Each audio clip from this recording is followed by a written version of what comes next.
Code of Ordinances of the City of Gastonia to amend Section 5.8, dangerous weapons, to allow urban archery within the city limits of Gastonia. The presentation by Ms. McGee, Assistant City Attorney. Melissa. This is actually going to be sort of a tag team presentation. I'm going to start out. I can hear you. Yeah, I know. It's on, I think. Maybe I just need to put it up higher. Is that better? Can you hear it? No, can't hear you. Make sure it's not muted. That's what they do. Not on. Are you muted? Take the other one. That's enough. Is that, Yeah. can you hear it? Is it working now? Ah, yeah. Yep. All right. Yep. Can you see me now? Can you hear me now? Yeah. Can you hear me now? All right. This is going to be a little bit of a tag team effort. I'm going to start it out. Also, Chuck Dellinger, Recreation Director, and Chief Stacy Conley are going to have some input into it as well. At the last council meeting, council asked us to come back with an ordinance concerning urban archery, to amend the city's ordinance to allow bow and arrow hunting of deer within the city limits. In response to that, and then also to get the issue out to the public to let them know that they could have, so that we could get some public input on the issue tonight. So what is included in your agenda is a proposed draft amendment. This amendment was drafted based on a review of ordinances from several other cities. I have to say I was surprised. I went online and checked, and there were a number of other cities that had ordinances, and there was a very wide range of ordinances that cities had adopted, from very strict to almost no regulation at all. So the one that I've proposed here is sort of, I think, in the middle of the road. It's not as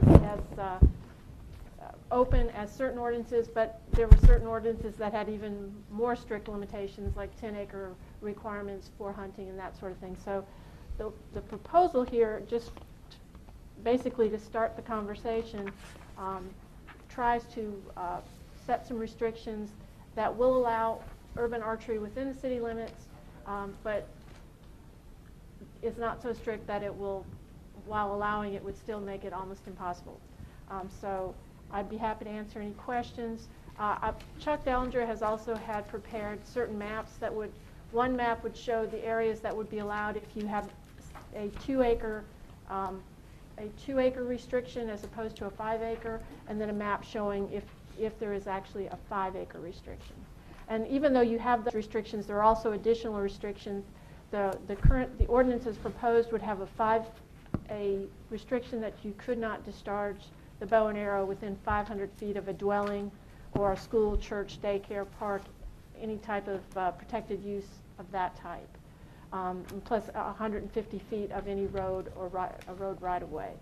So in addition to the size of the acreage, there's also those restrictions, the distance restrictions, as well as hunting with a crossbow would not be permitted, because I believe at the last council meeting it was the council indicated that they would not want to allow shooting with the crossbow. So it would only be the, and I have to say my hunting knowledge is not so great. I'm not sure what the manual bow and arrow.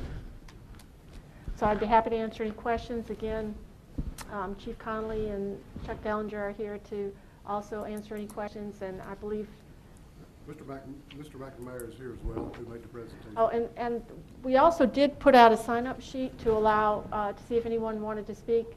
I believe that was what council had requested. So I believe there's some people did sign up to speak as well. Correct. We're ready for that. If you have no questions for me or Chief Conley or Chuck Dellinger? Yeah. One question.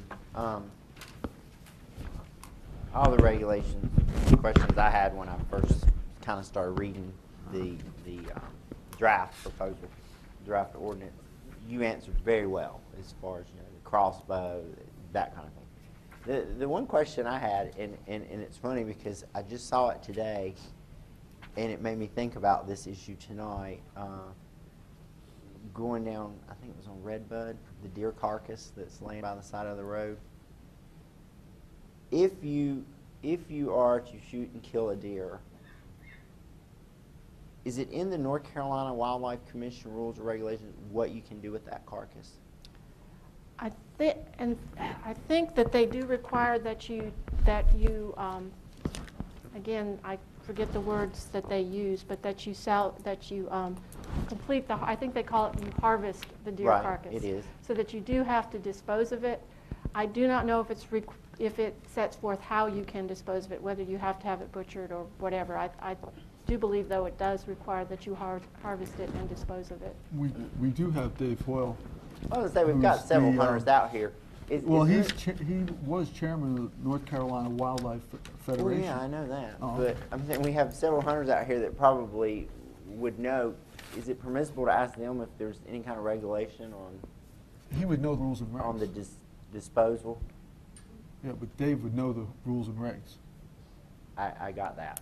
And I'm asking if we can call someone out of the audience. He's the first one on the list when we get to it. It signs up, I mean. Okay, I guess You want to we'll do that? No, never mind. Well, I mean, you can ask him when he's coming up. Dave Hole, 3444 Philadelphia Church Road. He acts like his daddy. I mean, really. Mr. Mayor, City Council, I'm disappointed the gallery left. We will talk about this. Bob, you want to, I'll try to answer whatever question. Yeah, there's just, does the North Yes. Carolina Wildlife Commission, or is there any state laws that kind of oversee or regulate the disposal of the carcass? Yes, it's actually, I mean, if somebody's dumped one on the side of the road, I would hope to think that was a car accident is the reason that deer would be on the side of the It's road. been gutted. But, It was done. but yes, it's against law to, dispose of it in that manner.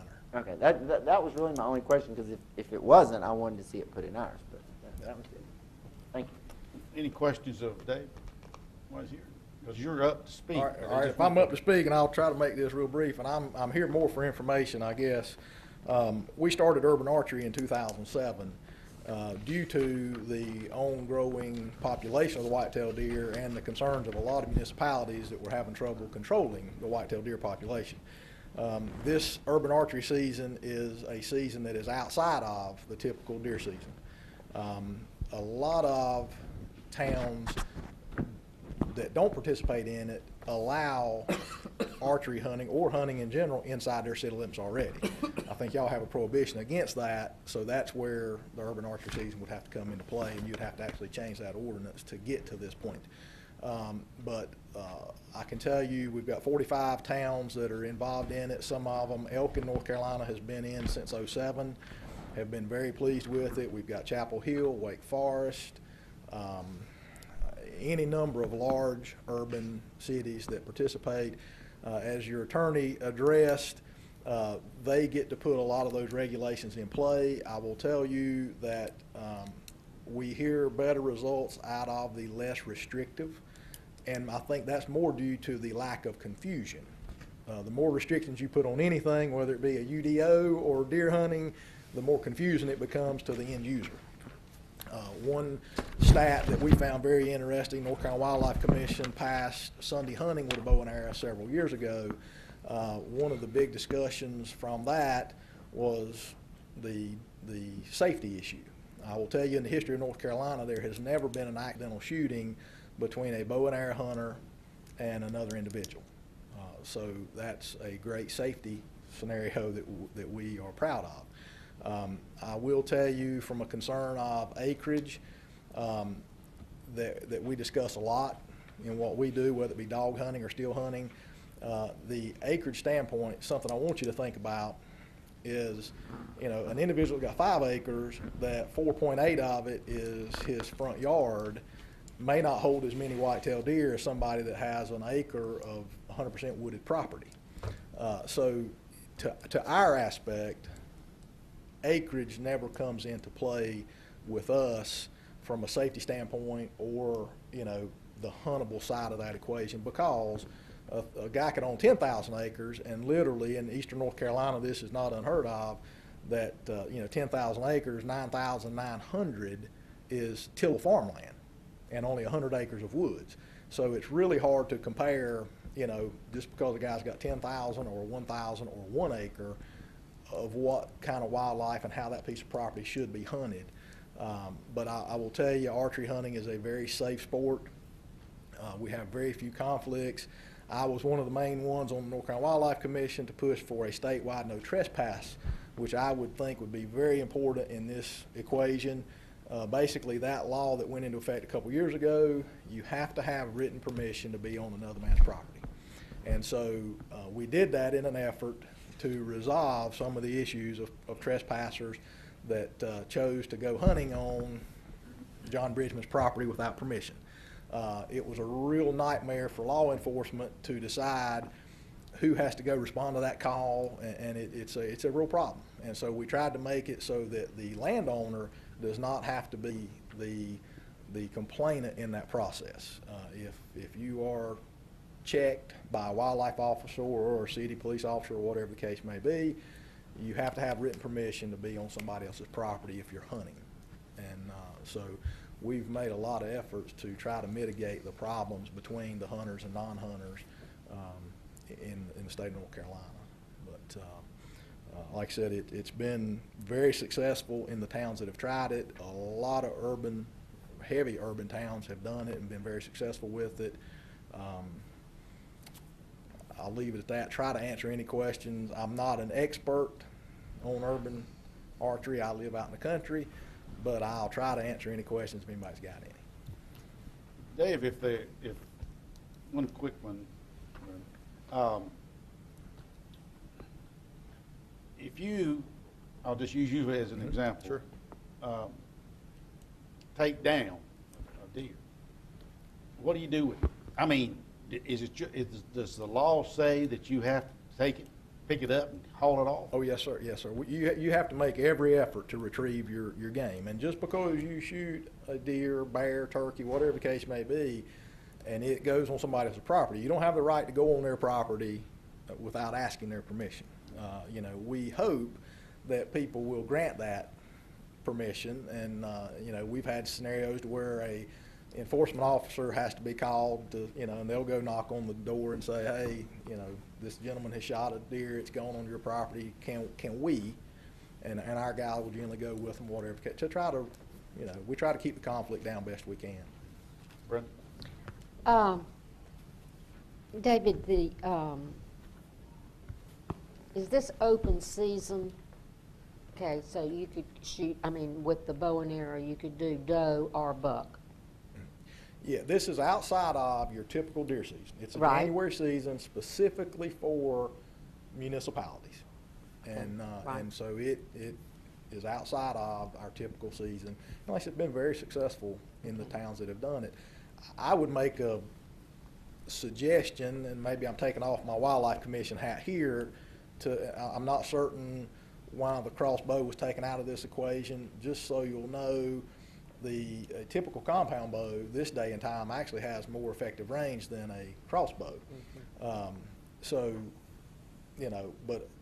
a thought process for y'all may be, if there is a safety concern or whatever, would be, to have elevated stands in this equation. And basically, if somebody is in a ladder stand or a tree stand, 30 yards is a pretty good bow shot. 40 yards is kind of a maximum bow shot. And so when you're in an elevated stand, you're shooting down. You're not shooting across. And a good compound bow can easily shoot. If you were standing on the ground, you could easily send an arrow 80 or 100 yards if the terrain allowed it. When you're obviously shooting out of elevated stand, that's pretty impossible, and you're going to be shooting down. And that's, I think, where most of the accidents don't occur, is because most folks are hunting out of an elevated stand. But ground blinds, I don't want to knock anybody out of that equation, but if you got a safety concern, that would be one that I would think would make more sense than a acreage or a distance, is to have an elevated stand. Yes, Okay. Can deer survive on an acre or 2 acres of land? Sure. And this is here again, don't hold me to biological data, okay? We have probably more rabbits in the city limits than we do out in the country, because predators are less in the city limits than there are in the country. white-tailed deer go where the pressure is, and they get very accustomed to a dog or people, and, so there's a pretty healthy population, as you will see, in the city limits with a car accident, or, ride to Chapel Hill. There's probably, I'm not going to say more deer, there's a lot of deer killed in the city limits of Chapel Hill, Pittsboro, with car accidents. And that's the reason most of the municipalities have gone to this, for various reasons. Biltmore House has tons of issues, and people have tried to bring in, gun hunters outside of on special permits. This has typically worked and satisfied most folks better than bringing in a sniper type scenario to eliminate a deer population. Okay. Any other questions of Dig? Thank you, sir. Thank you all very much. Yes, sir. And I would like to just clarify one thing. This ordinance does require shooting from an elevated stand.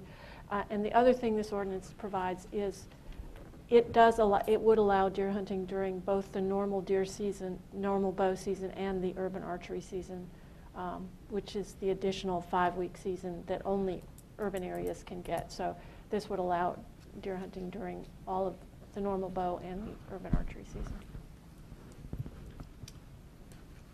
Okay, I'm going to, Chief, I think this good, but I'll just go ahead and go through this list, and then we'll sum it up with you, if that's okay. Tina Gordon, 2165 Fairview Drive. Mayor, Councilman, Tina Gordon, 2165 Fairview Drive. I have recently had to deal with issues of people hunting a half a mile across my property line. I have a 4-year-old granddaughter. I understand what Mr. Hoyle said about accidents have not been reported. However, accidents can happen.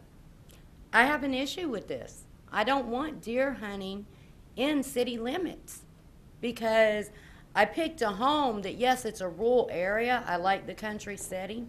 I picked it for the peace, the quiet, the tranquility, a safe place for my child, my grandchild, my family to be. If there's a gentleman right across my property line deer hunting, he shoots this deer comes into my yard. How do I explain that to my 4-year-old granddaughter? Or if we're down in our woods playing, he shoots, he misses the deer, he hits myself or my granddaughter. What's going to be done for us? You guys are going to decide what you're going to decide. I don't feel that as a citizen, I found out about this in a newspaper, I don't feel we were given enough time for other citizens to be able to come out and make their concerns known. But I do feel that deer hunting should not be allowed in city limits. That is why there is game lands for that. I thank you for your time. Thank you, ma'am. Okay, Steve, we'll have you again. Steve Monday. Thank you again, Mr. Mayor, Yes, sir. Mayor Pro Tem, ladies, gentlemen, council members. I agree with her. We do not need this hunting in the city limits. These arrows, these modern bows, arrows, compound arrows, do approximately 750 feet per second. That is what a Colt 45 automatic does. Some of them do more than that. And I agree with him. We'd be better off with the crossbows than the compound bows. But let's don't be the first city to have an accident. If we don't have the hunting in the city limits, it's not going to happen. I live right across the interstate going toward Ranlow here, 1.5 miles from right here. I've got 7 acres on 2 houses. I vote for all of y'all. I pay taxes. I'm 54 years old. I have found arrows in my yard. My next door neighbors have found arrows in their yard, and people across from me have found arrows in their yard years ago. So this has been going on. Let's don't legalize it. There's the police force we have now, the wildlife commissioners we have now. Well, we just had one killed last week. This is not for the city. This is for the county and the game lands, like the lady said. Please, you started this meeting out with a prayer. let's think about this. Thou shalt not kill. It doesn't say human beings. It doesn't say anything like that. It says, thou shalt not kill. That's all I've got to say. Thank y'all. Thank you for your time. Steve, thank you very much. Kyle McNamara, 309 Ogden Drive.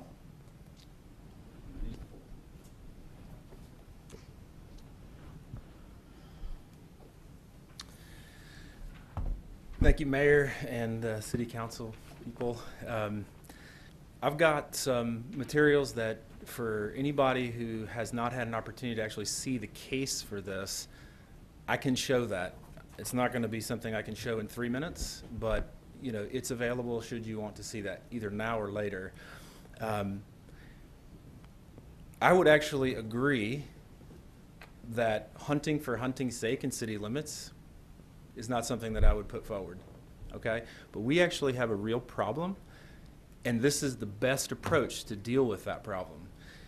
I think, you know, with these kinds of things, when we have a situation that we don't really know about, or we haven't thought about, or we haven't verbalized yet as a community, right, we don't take action. But then once we know about it, then we take action. And so let me just state briefly what that issue is.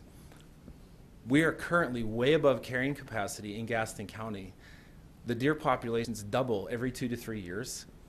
If you go back into the 70s, we had about 10,000 deer in North Carolina. Now we have about 1.2 million. Okay, these are the facts of the situation. 17 people died in 2012 from deer car accidents. 3,500 people were injured in 2010 to 2012. Insurance companies paid out something like $2 million. Across the country, it was $4 billion. I mean, these are real numbers. Last November, a grandfather died on Cherryville Road because a deer jumped off of an embankment, hit a truck, or hit a car. It bounced and hit another car, okay? That car caught on fire, and that fella died. And by the way, the deer suffered as well. Okay, so it's not like if we don't hunt, the deer don't suffer. Okay, so my point here is that doing nothing is not an ethical thing, right? So the question isn't doing nothing. The question is what is the optimal option that we have? And if you look at, and this again, this is in the materials that I provided to pretty much everybody. If you look at it, what are we going to do?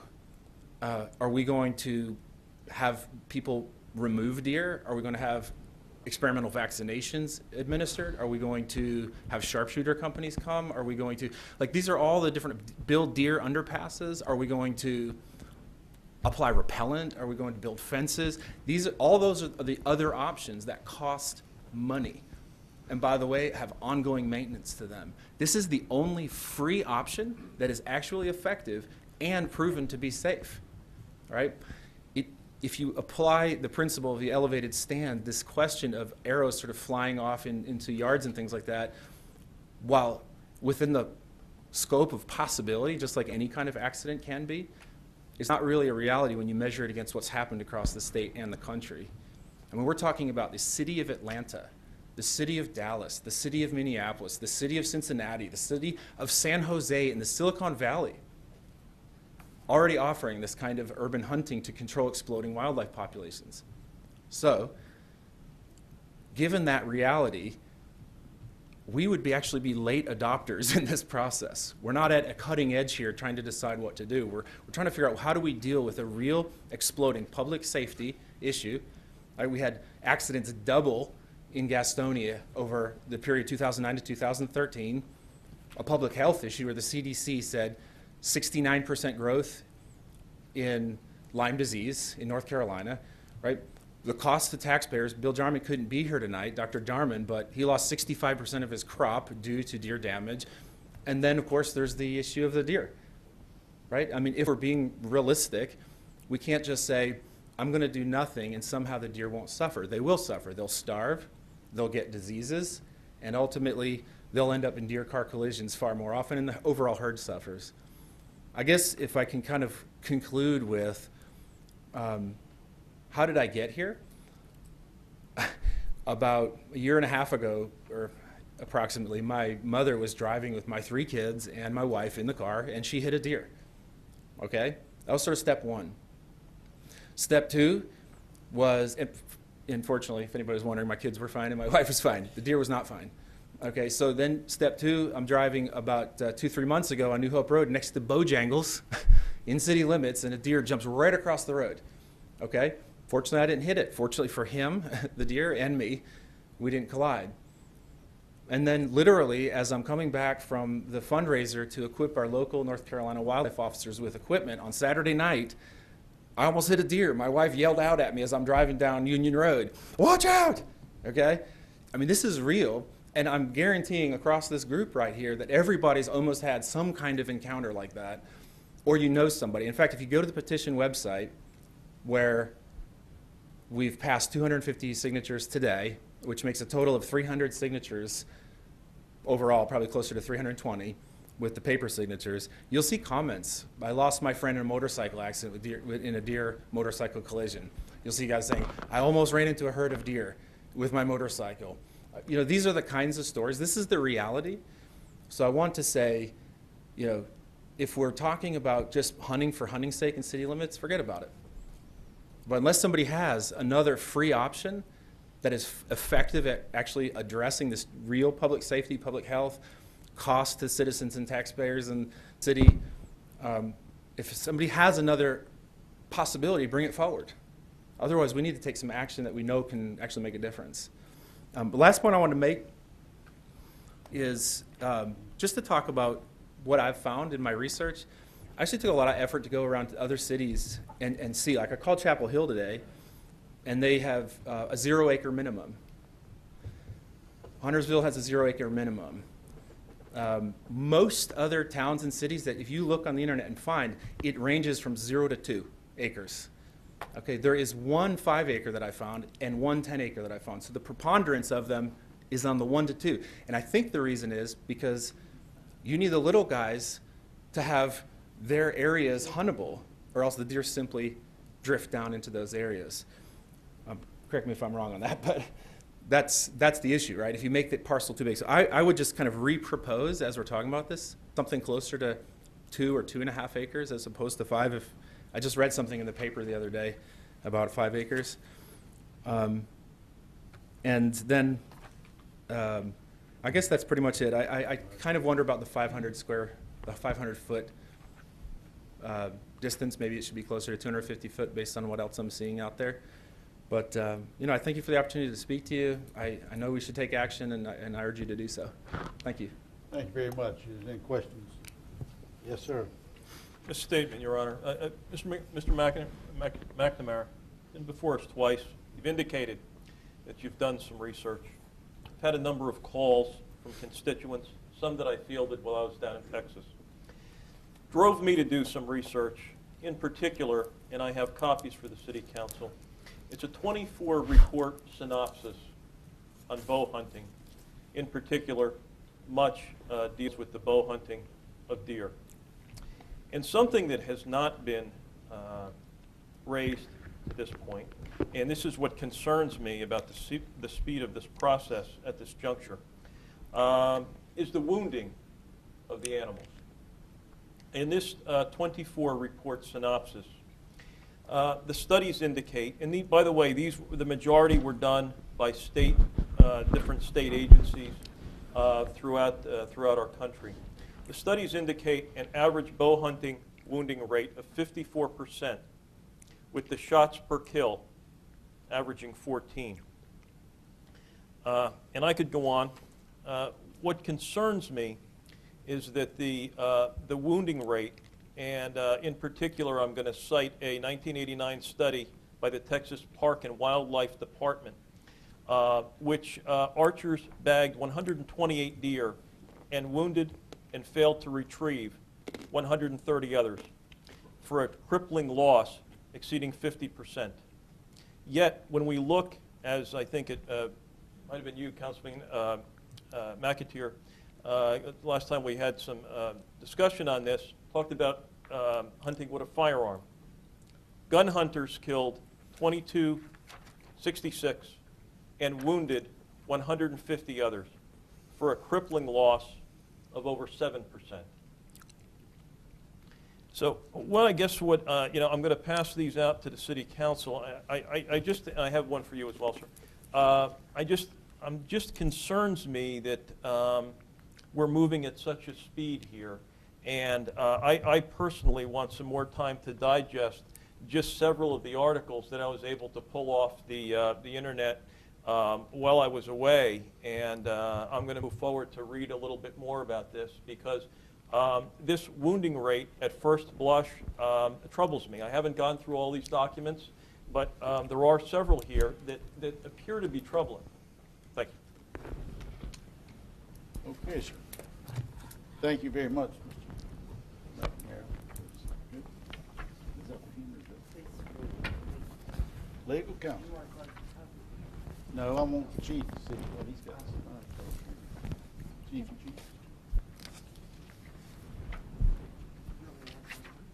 Yeah, go ahead, buddy. Mr. McNamara, that's fine. I want to ask the chief to come up there. Melissa, I just had a question. In the ordinance, should we have, which I realize that anyone hunting would have a hunting license, but all of that information is with the state. Should we not say if you're going to be hunting in the city limits during this special period that you have to get a permit from the city so we have some way of tracking who can legally be hunting and who can't? I did not put that in the ordinance, and mainly I did not because it appeared that of all the ordinances I looked at, only one other town actually required that that anyone wishing to hunt would also get a city permit as well as a hunting license. Of course, that is something council could require if they decided to. With this, under this ordinance, the city would not be able to track the individuals who had the hunting license. They would get that from the state. Although, and I also would note that I think there are two issues tonight. One is the ordinance itself, and one is the letter of intent to the North Carolina Wildlife Commission. In order to do the letter of intent, you don't necessarily have to pass the ordinance. However, in order to do a letter of intent, you do have to submit the map. So it would be necessary to at least decide the acreage requirement if you wish to go forward with the letter of intent, which I think was the motion from the council last time. So that would be necessary because the map does have to be submitted. And then the third point I would make about that is the urban archery season is just the additional season. So the only thing that you gain by making any decision by April 1st is that additional 5-week urban archery season.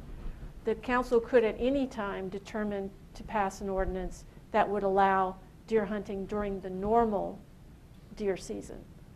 So the real difference between the real difference that April 1st deadline makes is that additional 5-week, I think it's 5-week season that occurs in late January, February timeframe. So, Chief, what's your take on it? Well, good evening, all of you. I'd like to talk about one thing that we already do, and that is we allow hunting deer inside the city limits. If you have, or several landowners have, 15 acres or more, you can come to the police department now. You can fill out some paperwork that we have, apply to get a permit to hunt on that land using shotguns with multi-pellets. So it's already out there. We already have it. There was a lady from Fairview Drive. There's some property on Fairview Drive where we've done an application, North Marietta, South New Hope, Linwood Road, West Franklin. There are already hunters that are out there using shotguns, hunting on the regular season. So I just want to put that out there because there have been some talks about whether or not we want to allow hunting, and we already do. We do not allow bow and arrow, just a shotgun. So we could we can have a debate about what area we would want to do with the archery, but I just want to make that clear that we already do that. It's through permit through the police department. The landowners get the permit, then the landowners can let anyone that they want to hunt with a written permission. I think basically everything else has been covered so far, so I just try to answer any questions that you may have. Anyone? Chief? Thank you very much. You yeah. You want to do I that? don't think there is a public hearing. I mean, No, this is it's just gravel. allowing, What? I was just saying you were just allowing public comment, so it's not technically a That's public correct. hearing. Yes, sir. I'd like to make a motion that we adopt the city's ordinance. I would like to make it 2.5 acres and 250 feet where an arrow can't be discharged. Basically for the fact that in 2009, the city had 16 car accidents within the city. And in 2012, we had 48 car accidents by deer in the city. And last year, 2013, we had 32. The population's doubling, and people are getting injured. Their vehicles are getting damaged. This is a, do we want an effective program? The goal of urban archery is a proven cost-effective way to bring the deer population down and decrease car accidents, and it's all for the public safety of our town. So I make a motion That's that a motion. we accept it and just modify the acreage to be 2.5 and 250 feet from a resident dwelling, church, school, or daycare, or commercial building, government property. Is there a I'll second? second that motion for discussion. For discussion. Discussion. Anyone? Yes, sir. I don't mind. I think Councilman Kimball brings up a good point. You know, we've got information that we've been presented by the same entity, and not that I doubt that information, but it's certainly something that if Councilman Kimball wants more time to think about and research, I don't mind giving him that time. And I think that we should take heed to legal counsel's recommendation that we don't have to pass the actual ordinance tonight. If like me, I'm interested in this idea. I'm not completely sold on this idea. So we can pass and say, okay, well, we're going to do 2-acre sites, or as Councilman Gallagher said, 2.5-acre sites. We can forward that to the state, and we can still be exploring if Mr. Kimball wants to Councilman Kimball wants to bring some more information to the council. We don't have to make a decision on the entire ordinance tonight. And at this point, I don't know that I will support just passing the total ordinance on what we have before us and the conflicting information we've been given. Mr. McAteer, Ms. Gray. I do think we need to have 5 acres, we need to be 500 feet.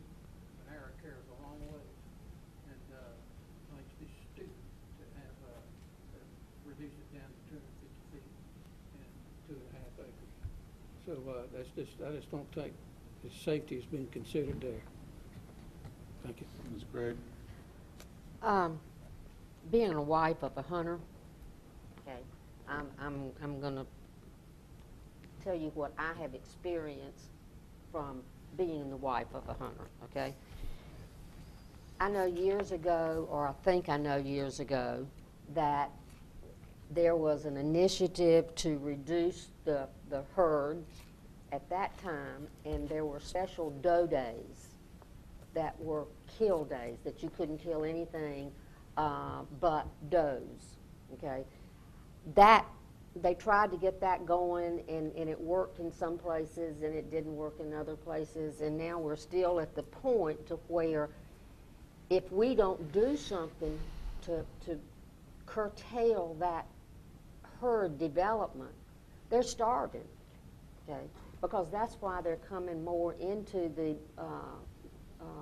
urban areas, is because they're starving. I give you an example. When I was in Alaska about 6 or 7 years ago, we were downtown in Skagway, I believe is where it was, and there were bears in that town, okay, because the population of bears had gotten so populated that they were coming in looking for food. I don't think that we want to get to a point to where we don't do anything. I think we need to do something.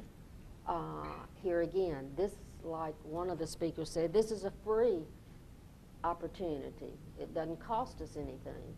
I do think that we need to maybe fine-tune the ordinance a little bit more. I think there's more we could do to this. And so if there's a way that we can still do the letter of intent by April the 1st, because if the consensus of this council is that we need to do something, then can't we go ahead and do a letter of intent by April the 1st and still continue to work on this ordinance, continue to get some additional feedback? Because, you know, the crossbows are not a bad thing. Okay? I don't shoot crossbows, but I know what a crossbow is. I've seen how they operate. So that's where I would be. I'm not against the ordinance. Okay? We need to do something, and we need to do something now better than later, because the herd's going to just keep getting bigger as long as the does and the bucks are out there. So that's my take. Yes, sir, Dr. Curley. Well, you know, there's a couple things that's been mentioned. I don't think everybody's quite on the same page here yet. So I would certainly not recommend passing an ordinance tonight, because Mr. McAteer has one opinion, Mr. Gallagher has one opinion about some of the details of the ordinance. So number one, let's not pass an ordinance tonight. Number two, the second question is are we really interested in, moving forward with a letter of intent? Maybe that's what we really need to talk about first. Do we feel comfortable enough that we're going to pass an ordinance, that we're going to make that commitment to the North Carolina Wildlife Commission? Because as council says, we can still pass an ordinance later in this year, still have a hunting season, just not have the urban archery, additional 5 weeks. So, do you want to take this in a stepwise, fashion, or do you want to, kind of, blow through this process to get to your end goal without maybe having, again, the word process fully involved? We had a citizen out in the audience here who said, well, just heard about it in the newspaper. Didn't give us a whole lot of time for a whole lot of people to come and respond to this issue. And this is a very sensitive issue, as you could hear from just one mother, and I would want, everybody to understand this before we pass this, so that even if they're, made aware of the facts, so that they just don't think we're going off half-cocked and making this decision before they really get more information. So I'm not so quick on even the letter of intent. I mean, I really feel it's important that we have this ordinance, but at what cost to, the process? I really think, as Ryan Schrift said tonight, give him credit for referring to the process and the procedure. So let's slow down a little bit. Let's read this stuff. I mean, we're killing trees left and right. Let's at least read it before we, recycle it. So, and I appreciate you doing that, Walter. I mean, that's really, I think that's what we need to do. So I would suggest that we table this and that we not sign a letter of intent and that we move slower. Yes. Dave, Councilman, this had gone through your committee, correct? Yes. You know what the good news is there? Is that the Recreation Advisory Commission is supporting this issue. But I don't think any of them would ever suggest that the council, push something through in a sense of urgency. Was this on our radar screen before Mr. McNamara brought this forward? I mean, it wasn't even on our radar. Now all of a sudden, we're all bleeding to death, You know, it's not the case. Yes, we do need to do something. Let's do it in a very, well-controlled, well-thought-out, something that you can live with, something you can defend, because we've researched it thoroughly and we made a decision because it was right for this community. I don't have any problem with what we're doing here. This is great government. We're discussing something and we're going to get a good answer to this. But, I'm not ready to pull the trigger or pull the bow tonight just because there might be somebody that's going to get hit by a car tomorrow, by a deer, because the community has to get their arms around this. But if your committee, it's been vetted by them and they all voted 7-0 to approve it and bring it before the council. They didn't review a draft ordinance. They heard a presentation from Mr. McNamara, and in concept, they said, yes, we agree, we should move this forward. So there's the devil's in the details, as we all know. And the other thing is, I don't think half the council did see anything that Kyle had put together. I think you got a copy of his PowerPoint. Yeah, we got a copy of the last one. Ms. Craig? The only thing I would say to council's advice is we could still do it during hunting season. Yes, we can still hunt during hunting season. But I think the objective of this urban archery is to do it outside the hunting season, so you get 5 extra weeks there that you can control the population. Okay, maybe I'm misunderstanding something somewhere. No, you're right.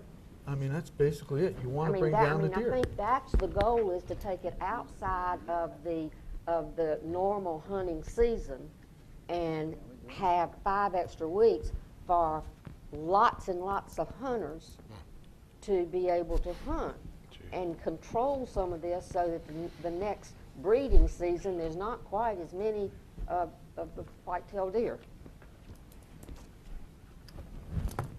Mr. Kimball, excuse me. I'm sensitive to the statements that are made, and I guess I kind of just fall back to, it seems that we're rushing, it appears, I feel, that we're rushing this forward for 5 weeks. And I'm just not really convinced at this point that 5 weeks is going to thin the herd significantly, so to speak. And candidly, I don't think that we've heard, or I have not heard, to my satisfaction, that it's going to make a marketable difference, that we need to move forward so quickly. I'm not, as you said, Doctor, I feel that we have some more research to do, and I wanted to proffer that forth by doing a little bit of my part, and I personally would like to study this a little bit more. I would tell you very candidly, never hunted with a bow, hunted with a firearm. And so I'm in, I think, a little bit of a learning curve, and certainly these are things that were not brought out previously. It's not in that PowerPoint presentation. And I think that we need to go into this with our eyes wide open, being circumspect in our decision. That's where I stand. The one thing about the ordinance itself, I just want to point out that the hunters are going to be hunting from an elevated platform. They're not going to be shooting straight across open land. When they shoot from an elevated platform, they're going to be shooting down at the ground. It's usually about 15 yards away. That's why I'm saying 250 feet, because 15 yards away comes out to be about 45 feet, 50 maximum. And the other nice thing about us doing urban archery, we would allow, Walter, it's not just going to be 5 weeks, it's going to be the hunting season itself for bow and arrow, plus urban archery, which is the extra 5 weeks. There'll be a significant number of deer that'll be taken during that period of time. The nice thing is the hunters have to call in their data. They have to call in that they killed a deer, and they'll tell them where they killed them, and the state keeps records of that. The other item is our police department keeps records of where the accidents occur.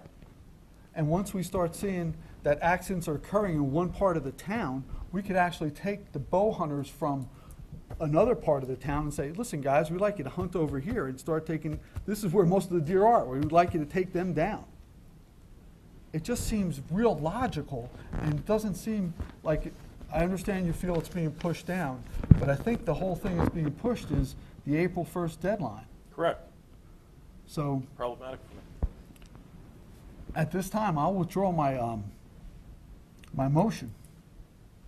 And would like to make a motion that we allow the acreage to be 2.5 acres, and we allow the letter to go forth for urban archery, and we could look at, and you guys want to put it through committee again with this ordinance, that's fine. Second? Second, And you okay with withdrawing the first? yes. Second. You were second with the first. All right, there's a motion on the floor and a second.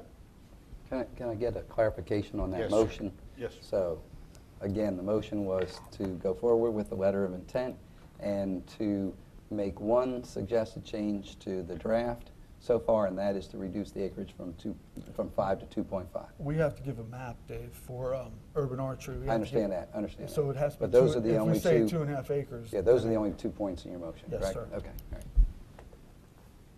Any other questions? All in favor of the motion, raise your hand, please. Opposed?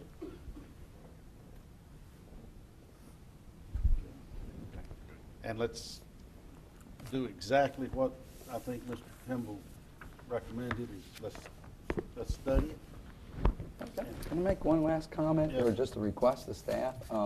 You know, in the past, we've gotten a great bit of data, and I know it's more work for someone, but, you know, we've got 44, 45, you know, municipalities in North Carolina that have these ordinances, and, you know, I hate to make people do more work, but I sure would love to see just a table form of these issues that seem to be really pertinent to the situation, and that is, you know, how many of them require stands, how many of them require any acreage, how many of them require any, you know, footages from buildings or churches or blah, blah, blah. You know, getting those together and looking at the size of the population of those towns and where they're located in the state, that gives me a bigger picture idea of the thought process that maybe they used. And it would help me. I don't know if it would help anybody else, but it would help me, because then I'm going to feel like, am I, you know, kind of the minority in this ordinance game, or I'm in the majority in this ordinance game of where we fit in. And, you know, other people have vetted this. You know, I think we can vet it too. I think the staff is happy to do that, and I think a lot of the information, some of the information Councilman Kimball. Here, okay. Yes, the staff would be happy to do that. Some of the information Councilman Kimball brought forward, take a look at that. Take a look at the information that we have in North Carolina and with other municipalities. This did move very quickly. It can, and Mr. McNamara brought it to our attention. It came to the Recreation Committee right before last council meeting, and we moved very fast on it. So we can certainly spend some time, take a look at this issue, and really make sure that we get all the information to the City Council so you can make the best possible decision. Thank you.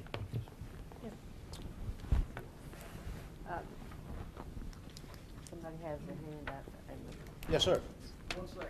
I will make sure that North Carolina Wildlife staff will save your staff a lot of time. We can probably give you more data than you've ever asked for, and I will do that gladly. And if you'll put me in touch with who wants, you know, who the contact person of staff will be, I'll get my folks in touch with you and help you out, whatever you want.